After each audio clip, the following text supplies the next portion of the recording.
Bismillah, untuk anak-anak yang udah masuk semua dibuka kameranya ya.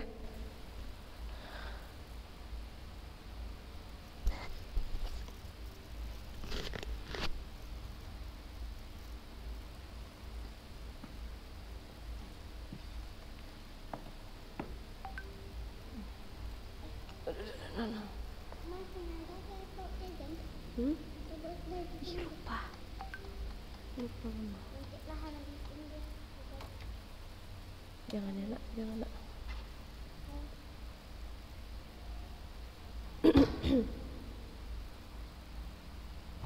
Jangan nak. Jangan ya. Jangan ya.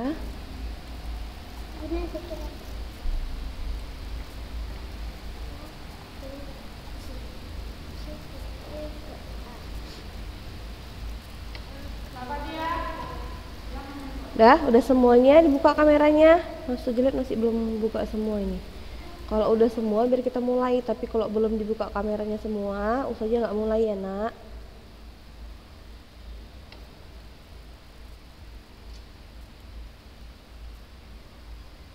Fadilah, Deandra, Haura, Dwi, Suraya, Anissa Ramadhani, Anindya Hapsari, Viola. Langsung buka kameranya ya nak.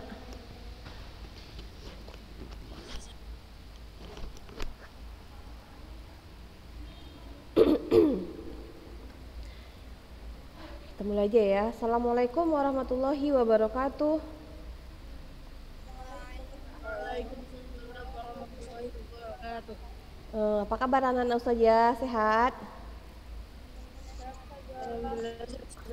Alhamdulillah, semoga selalu dalam keadaan sehat terus dan bisa menjalankan puasanya dengan lancar. Di hari ke-12 ya? Hari ke-12 apa ke-13 ini? 12 ya, Ramadan ke-12. Jadi semoga semakin sehat ya kan. Biasanya gitu, kalau puasa bukannya tambah kurus tambah gemuk ya biasanya ya. Kenapa? Karena buka puasanya bisa balas dendam gitu ya kan. Makanya banyak. Adik mau turun. Mau turun.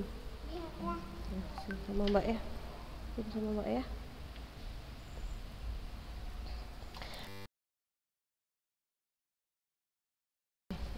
Dengar nggak suara Ustazah? Dengar ya. Oke. Hari ini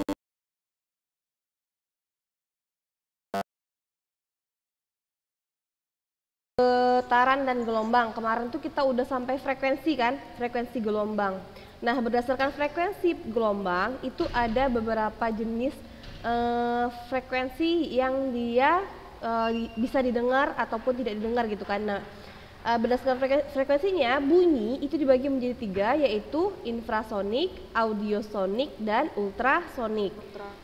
Infra yang dia frekuensinya di bawah 20 Hz, sedangkan audio itu antara 20 sampai 20.000 Hz, sedangkan ultrasonik itu dari 20.000 Hz ke atas. Nah, manusia masuk ke dalam audiosonik. Ya. Nah, ada beberapa hewan yang lain yang dia masuk ke dalam ketiga frekuensi ini, masuk ke infra, ultra, dan audio. Apa kemarin? Anjing dia adalah salah satu hewan yang dia mampu menangkap bunyi infra, audio, dan ultra. Nah, kemudian selain anjing ada juga kelelawar ya kan. Nah, hari ini kita akan belajar, sebenarnya ini kemarin sudah suruh baca di rumah kan. Mungkin ada yang nggak punya buku dan nggak sempat baca, jadi Ustazah ngeringkas aja ya. Ustazah ringkas aja tentang karakteristik bunyi. Jadi bunyi itu kemarin ada beberapa syarat bunyi bisa didengar. Apa kemarin? Ada sumber bunyi, ada media, dan ada yang mendengar, ya kan? Nah, ini adalah ketiga syarat terjadinya bunyi bisa didengar. Nah, kita bisa membedakan antara suara mama sama suara bapak. Bisa nggak kita bedakan? Bisa kan? Misalnya dipanggil nih, Viola, ya dipanggil si Viola ya kan. Aku dipanggil, siapa yang manggil tuh? Nah, biasanya kita tahu, oh itu mama yang manggil gitu kan, atau bapak yang manggil gitu kan. Tahu kita membedakan suara bunyi yang dihasilkan kan. Nah, atau misalnya suara panci jatuh, ya kan, berperang di belakang jatuh tiba-tiba disenggol sama tikus gitu ya kan. Habis itu kita tahu, ih kok jatuh tuh pancinya. Tahu kita itu bahwa yang bunyi itu adalah sebuah panci yang jatuh. Itu kan namanya sumber bunyi kan. Tahu kita bisa membedakan sumber bunyi tersebut. Atau misalnya lewat suara sirine mobil, ya kan. Nah kita tahu itu adalah kalau nggak mobil ambulan ya mobil pemadam kebakaran ya kan, atau mobil polisi biasanya yang pakai sirine seperti itu. Kita bisa mengetahui atau bisa membedakan sumber bunyi. Nah, kemampuan kita membedakan sumber bunyi tersebut itu disebabkan oleh beberapa faktor. Ada yang dia frekuensinya, amplitudonya, dan warna bunyinya. Inilah yang menyebabkan kita bisa membedakan sumber bunyi tersebut. Frekuensi, amplitudo, dan warna bunyi. Walaupun dia terjadi pada medium yang sama. Nah, tinggi, rendah, atau kuat lemah bunyi. Nah,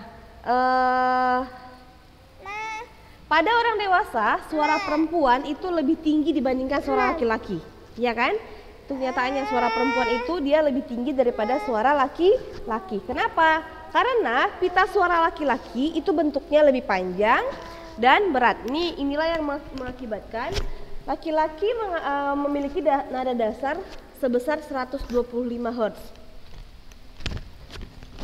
Sedangkan perempuan itu nada dasarnya itu 2 kali lipat dari nada dasar laki-laki, yaitu sekitar 250 Hz. Jadi frekuensinya itu lebih tinggi ya daripada laki-laki. Nah, tinggi rendahnya nada ini itu ditentukan oleh yang namanya frekuensi, ya. Tinggi rendahnya nada ini ditentukan oleh frekuensi. Semakin besar frekuensinya, maka semakin tinggi nadanya. Semakin kecil bunyinya, maka semakin kecil juga frekuensinya, ya kan? Semakin kecil frekuensi, maka semakin kecil nadanya. Paham ya maksudnya ya? Jadi itu dipengaruhi oleh frekuensi dari sumber bunyi tersebut. Nah, yang kedua itu kuat lemahnya. Mana nih? Nih, kuat lemahnya suara itu ditentukan oleh amplitudo. Ya, kuat lemahnya suara itu ditentukan oleh amplitudo. Tadi kan kalau tinggi rendahnya suara ditentukan oleh frekuensi. Sedangkan kuat lemahnya suara itu ditentukan oleh amplitudo.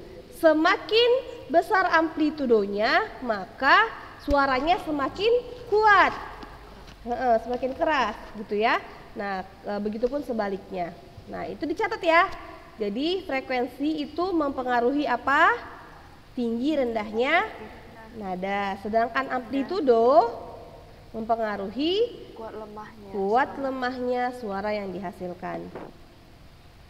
Nah, selanjutnya apa itu nada? Nah, nada kita bukan nama anak saja ya, nama usahanya nada juga, tapi yang dimaksud di sini bukan nada yang itu.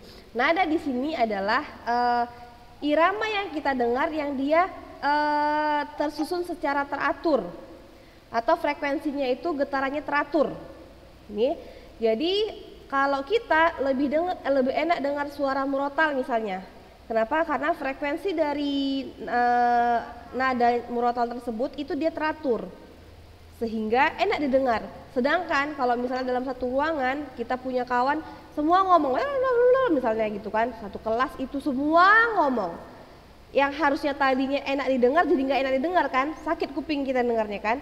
Nah, ini adalah apa, frekuensi dari frekuensinya nggak teratur, sedangkan nada dia teratur. Nah, sebaliknya bunyi yang memiliki frekuensi yang tidak teratur itu disebut dengan desah, ya. Kalau dia frekuensinya teratur disebut dengan nada, sedangkan kalau frekuensinya tidak teratur maka disebut dengan desah. Nah, selanjutnya warna dan kualitas bunyi.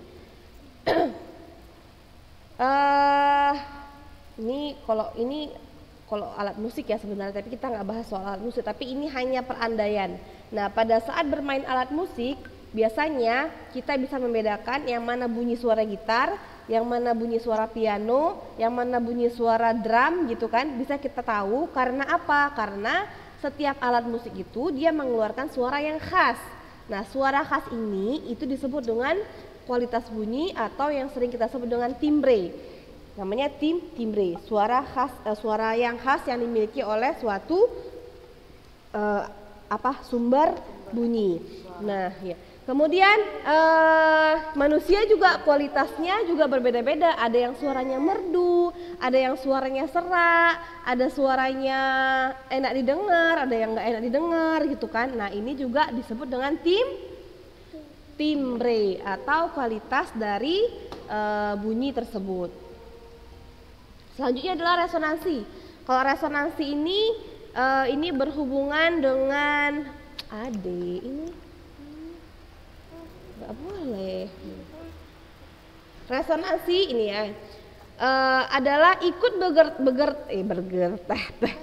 bergetarnya. Ribet kali ngomongnya. Ikut bergetarnya udara yang ada di dalam suatu alat. Misalnya kayak kentongan itu dia biasanya ada ruang kan di dalamnya kan. Misalnya pernah lihat kentongan kan? Biasanya dia ada ruang kosong di dalamnya kan. Nah, ruang kosong ini dia bisa menimbulkan atau menyebabkan suara dari kentongan itu semakin besar, ya kan? Nah, ini disebut dengan resonansi. Itu yaitu ikut bergetarnya udara yang di dalam kentongan tadi itu dia bergetar yang mengakibatkan bunyi suaranya bisa lebih besar. Nah, inilah yang disebut dengan resonansi. Resonansi dapat terjadi pada kolom udara. Nah, bunyi akan bergetar ketika panjang kolom udara mencapai kelipatan ganjil dari 1/4 panjang gelombang. Jadi dia kelipatannya itu dia 1/4 lambda. Nah, resonansi kolom udara ternyata telah dimanfaatkan oleh manusia dalam berbagai alat musik seperti gamelan, alat musik pukul, alat musik tiup, dan alat musik petik ataupun gesek. Apa nak? Nggak boleh ini adek. Nunu. Apakah resonansi hanya terjadi pada kolom udara? Nah, ternyata di telinga kita juga memanfaatkan prinsip resonansi. Bukan hanya di alat musik ya, tapi telinga manusia juga memanfaatkan prinsip resonansi. Jadi ketika kita berbicara, kita bisa mengatur suara kita itu lebih tinggi ataupun lebih rendah. Nah, organ yang berperan dalam pengaturan ini adalah pita suara. Jadi pada saat kita mau berbicara agak rendah, nah pita suara kita itu menghasilkan frekuensi yang lebih kecil. Nah kalau kita mau keras, dikeraskanlah itu pita suaranya itu semakin tegang kan. Nah ini jadi resonansi itu dimanfaatkan juga oleh manusia, dimanfaatkan dalam prinsip pendengaran, dalam proses pendengaran manusia. Jadi pada saat kita berbicara, pita suara kita itu kan bergetar, ya kan? Getaran, cobalah kamu pegang leher kamu itu kalau kamu lagi ngomong, terasa nggak getarannya? Iya, karena pita suara kita juga ikut bergetar. Nah, getaran inilah yang akhirnya akan menghasilkan bunyi, ya kan? Akibat dari resonansi dari pita suara kita. Nah, selanjutnya telinga manusia juga memiliki yang namanya ada selaput tipis. Selaput ini mudah sekali bergetar apabila di luar terdapat sumber getar meskipun frekuensinya tidak sama dengan gendang telinga. Jadi selaput tipis ini bukan gendang telinga ya. Seperti yang kita tahu, kita punya gendang telinga kan. Nah, tetapi ada juga selaput yang sangat tipis yang dia menggetarkan di telinga kita itu, jadi bunyi yang terdengar itu bisa jelas terdengar. Nah, jadi adik jangan nak, astagfirullahaladzim, nggak boleh. Nah, sampai mana tadi kan? Bingung saja. Itu tadi tentang resonansi. Tetapi ternyata resonansi juga bisa menimbulkan dampak yang merugikan. Yaitu misalnya ledakan bom itu bisa memecahkan kaca walaupun kaca tidak terkena bom secara langsung. Kenapa? Karena bunyi yang dihasilkan oleh bom tersebut dia akan beresonansi dengan kaca jendela rumah sehingga bergetar. Nah, kalau bunyinya lebih keras, resonansinya lebih keras, maka bisa menyebabkan kaca jendela itu bisa pecah. Nah, atau misalnya bunyi kendaraan yang lewat di depan rumah kita, itu bisa getarin kaca jendela rumah kita loh. Pernah nggak kamu ngerasa seperti itu? Ustazah pernah itu ngerasa, kamar ustazah itu kan dia di depan gitu kan. Nah, di depan tuh jalan. Nah, jadi kan kalau kaca kita itu dia bingkainya itu kan tidak terlalu rapat dengan jendela dengan kacanya. Ya kan? Jendela kita itu bingkainya itu tidak terlalu rapat dengan kacanya. Tuh kayak ada celah kan, kayak ada rongga kan. Nah, ketika misalnya ada mobil lewat, itu kaca itu akan bergetar deh, gitu. Kan pernah nggak ngerasain kayak gitu di rumah? Kadang-kadang mobilnya berhenti gitu di depan rumah gitu kan. Dia hanya berhenti saja, tapi dinyalakan mobilnya. Nah, kaca jendela kamar kita atau rumah kita tuh dia biasanya akan bergetar, gitu ya kan. Nah, inilah resonansi ya yang dihasilkan. Ini akibat dari resonansi. Nah, itu adalah beberapa karakteristik dari bunyi. Selanjutnya kita masuk ke pemantulan bunyi. Nah, apakah bunyi bisa memantul? Bisa. Tahu dari mana bisa? Adanya Iya, ketika misalnya kita berada di ruangan yang tertutup, yang misalnya dalam ruangan itu ruangannya lebih luas gitu ya kan. Kemudian isinya nggak terlalu banyak, kita ngomong, tiba-tiba suara kita kayak bergema gitu kan, bergema. Tapi kalau misalnya kita ngomong dalam ruangan, tapi dalam ruangan itu dia banyak bendanya, ya kan, banyak bendanya, biasanya nggak terlalu bergema. Kenapa kayak gitu? Karena diserap oleh benda-benda tersebut. Iya, benar sekali. Jadi benda-benda tersebut juga karena suara kita itu ada di ruangan itu memantul, jadi nggak nyampe ke kita gitu. Karena kena ke yang benda-benda yang lain, maka bukan terserap bahasanya. Jadi dia kayak yang nggak nyampe ke kita pantulannya itu, sehingga dia tidak menimbulkan yang namanya gema ataupun gaung. Nah, jadi bunyi itu juga bisa dipantulkan. Bukan hanya gelombang ya, bunyi juga bisa dipantulkan. Tengok adik. Berdasarkan ini adalah percobaan, nggak usah diapain kali lah. Nah, ini aja langsung ya. Bunyi dia terbagi nanti menjadi beberapa jenis. Yang pertama adalah bunyi pantul yang memperkuat bunyi asli. Nah, apabila kita berbicara di ruangan yang kecil, suara yang terdengar akan lebih keras dibandingkan dengan berbicara di ruangan yang terbuka, misalnya di lapangan. Betul nggak? Nah, kenapa? Karena jarak sumber bunyi dan dinding pemantul itu berdekatan. Jadi selang waktu yang didengar dia lebih cepat. Jadi kayak misalnya nih, usah jadi di ruangan nih, di ruang kelas 9A dulu ya kan, yang di dekat tangga. Nah, ini kan kosong nih. Ustazah di sini kosong. Ketika Ustazah ngomong kayak gini, Ustazah mendengar ada suara pantulan suara Ustazah. Kenapa? Karena suara Ustazah memantul ke dinding yang ada di sini. Tapi kalau misalnya Ustazah ngomong di lapangan, nggak ada pantulannya itu. Kenapa? Karena dindingnya sama jarak dari Ustazah itu sangat jauh, ya kan? Jadi nggak memantul dia. Jadi bunyi pantul yang memperkuat bunyi asli, artinya dia ketika kita ngomong, suara kita lebih keras, dikuatkannya suara asli kita itu. Nah, kemudian ada namanya gaung atau kerdam. Nah, kalau gaung, nih misalnya jika kamu mengucapkan satu kata dalam ruang gedungnya luas, kamu akan mendengar kata tersebut kurang jelas. Jadi ketika kita misalnya teriak nih, bunyi asli kita nih misalnya fisika gitu kan. Nah, bunyi pantulnya itu nanti dia V-nya itu ada di S di sini, di C. Ketika kita bilang si, bunyi pantulnya adalah V.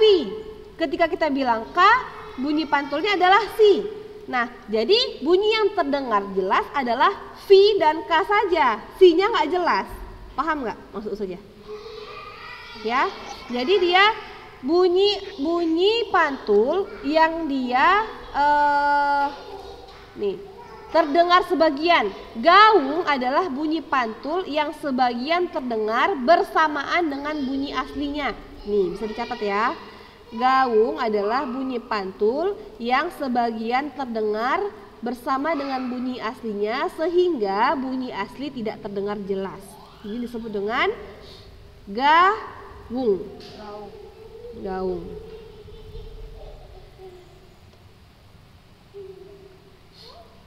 Nah, selanjutnya ada gema. Gema ini misalnya kita teriak di lereng gunung atau di lapangan terbuka. Kalau kita teriak, misalnya kita teriak fisika gitu ya kan, maka bunyi pantulnya juga fisika. Tapi yang terdengar kita adalah fisika, fisika, fisika gitu. Paham kan? Misalnya halo gitu di gunung kan kita teriak halo, halo, halo. Nah, ini namanya adalah gema.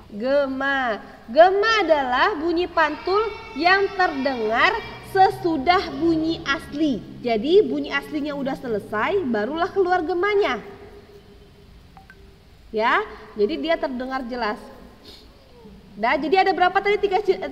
Berapa jenis tadi bunyi? Ada Yang pertama adalah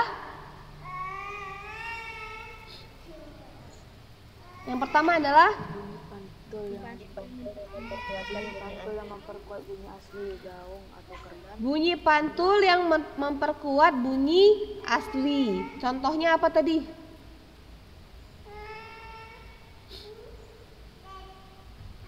Apa tadi contohnya? Apabila kita berbicara di dalam ruangan kita akan terdengar keras. Iya, benar sekali. Kalau dia gaung, bunyi pantul yang sebagian terdengar bersama-sama dengan bunyi asli sehingga bunyi asli terdengar tidak jelas. ya bunyi pantulnya dia bersamaan dengan bunyi aslinya, ya kan? Sehingga bunyinya tidak terdengar dengan jelas. Sedangkan gema adalah bunyi pantul yang terdengar setelah bunyi asli. Jadi dia terdengar jelas ya. Itu adalah beberapa jenis bunyi. Selanjutnya ini bunyi pantul ya, ini tentang pemantulan bunyi ya. Pemantulan bunyi ada 3 gitu ya. Kemudian mekanisme mendengar pada manusia dan hewan.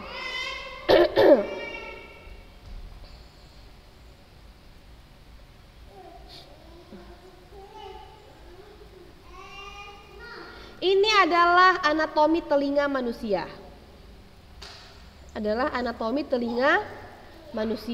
Jadi telinga itu dia terbagi menjadi 3 bagian. 3 atau lebih ya. Ya. Telinga bagian luar, 3 ya. Telinga bagian luar ini, kemudian telinga bagian tengah, baru telinga bagian dalam. Ini adalah bagian dari anatomi telinga manusia. Bunyi yang kita dengar itu harus punya medium, ya kan? Harus ada mediumnya. Dalam hal ini adalah apa mediumnya? Udara. Nah, dalam keadaan ruang hampa udara, maka bunyi tidak akan terdengar. Nah, ini ya, daun telinga. Suara itu masuk pertama kali ada ditangkap oleh daun telinga ini, ya kan? Daun telinga kemudian masuk ke dalam, dia akan melewati yang namanya saluran eustasius atau saluran telinga. Nih. Masuk, dia akan menggetarkan gendang telinga manusia. Nih. Kemudian dia akan menuju ke 3 tulang yang dia ada di telinga kita, yaitu tulang martil, landasan, dan tulang sanggurdi. Ini 3 tulang yang ini kan.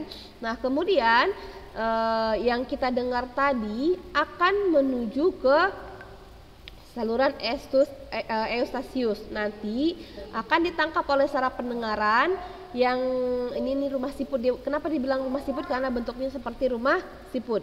Ditangkap oleh saraf pendengaran, kemudian disampaikan ke otak. Otak akan menerjemahkan bunyi apa yang kita dengar tadi. Begitulah proses pendengaran bunyi. Jadi kita lihat ini ya, bagian luar tuh ada daun telinga. Fungsinya adalah mengumpulkan gelombang suara, dikumpulkan di daun telinga kita. Makanya bentuknya seperti itu. Gunanya adalah untuk mengumpulkan gelombang suara ke dalam saluran telinga. Sedangkan saluran telinga ini dia berfungsi untuk menangkap debu yang masuk ke saluran telinga dan mencegah hewan yang berukuran kecil masuk ke dalam telinga.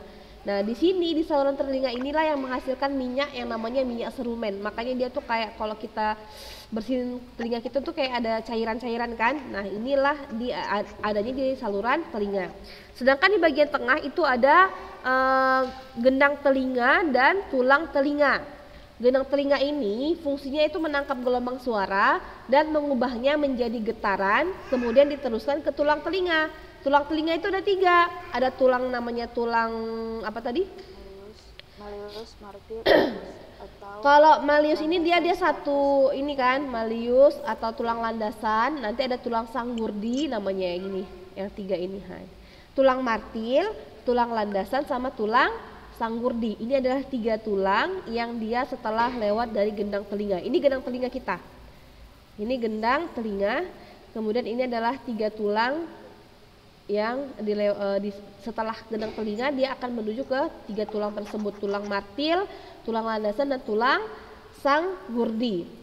Nah, tulang ini akan meneruskan getaran dari gendang telinga menuju ke rumah siput. Mana rumah siput? Nih. Ya, dari sini nanti akan menuju ke rumah siput. Ya.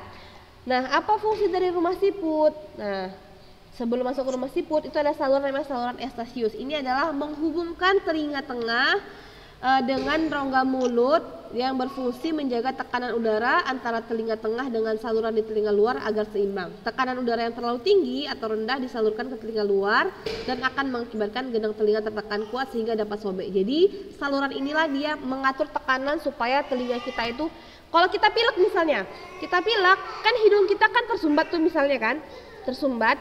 Kemudian kamu ngerasa nggak kayak kamu kan bindeng jadi terus telinga kamu tuh kayak ada gitu, kayak bunyi sedikit gitu ya kan. Nah ini saluran inilah yang dia berfungsi untuk habis. Cepat kali habis ya. Astagfirullah. Nggak terasa udah habis waktunya rupanya. Cepat kali waktu berlalu. Nanti kalian baca aja lah itu ya. Kita sambung lagi minggu depan. Ternyata udah habis waktunya ini. Jadi nanti ini bagian-bagian telinga nanti fungsinya kamu lihat aja di sini ya. Kalau nggak ada, kalian punya bukunya nggak sebenarnya? Coba. ada aja anak punya aja. Yang gak punya Viola nggak punya? Download lah Viola di Play Store. Download bukunya ya Viola di Play Store, buat cari aja atau di Google cari yang PDF-nya. Ya, Viola, baca-baca di situ ya. Nanti yang lain juga. Nih kalau kelompok yang ini nggak ada yang buka kamera satupun ini, Gavira nggak ada. Gaviro, Syahna nggak buka kamera. Syahfina, Safira ini nggak pernah buka kamera nih ya, Safira ya. Jangan malas buka kamera ini. Nanti usah tanya nih sama guru-guru yang lain nih. Yang malas-malas buka kamera kelas 8 ini usah tandai ya. Kenapa harus buka kamera nak? Coba supaya kami tahu kalian tuh belajar dengan tertib, diikuti pelajaran. Jangan ada yang tidur-tidur, jangan ada yang belajar sambil makan misalnya. Walaupun puasa kan ada yang nggak puasa perempuan. Jangan nanti usahanya di situ biar ngomong, kaliannya pergi entah kemana-mana. Jadi kamera itu dibuka, semua pelajaran wajib membuka kamera. Nanti kelas 8 sudah survei sama guru-gurunya yang lain apakah membuka kamera atau enggak. Karena udah ada keluhan, orang tua juga mengeluh kalau anaknya nggak buka kamera. Ya, oke, tentang proses pendengaran manusia ini nanti kamu baca di sini ya. Di sini ada prosesnya, tahapnya dimulai dari telinga sampai akhirnya ke sistem saraf otak kita yang akhirnya kita bisa terjemahkan itu bunyi apa nih. Dari sini dia nih gelombang bunyinya masuk ke daun telinga, kemudian menuju ke saluran telinga, kemudian ke gendang telinga, kemudian ke tulang, dari tulang ke rumah siput, dari rumah siput ke saluran telinga, kan? Akhirnya menuju organ korti dan akhirnya menuju ke otak, ya. Itu aja materi kita hari ini. Semoga bermanfaat. Kita ketemu lagi insya Allah minggu depan. Maka kita tutup pertemuan kita ini dengan membaca doa kafaratul majelis. Subhanakallahumma wa bihamdika asyhadu alla ilaha illa anta astaghfiruka wa atubu ilaik. Assalamualaikum warahmatullahi wabarakatuh. Waalaikumsalam warahmatullahi wabarakatuh.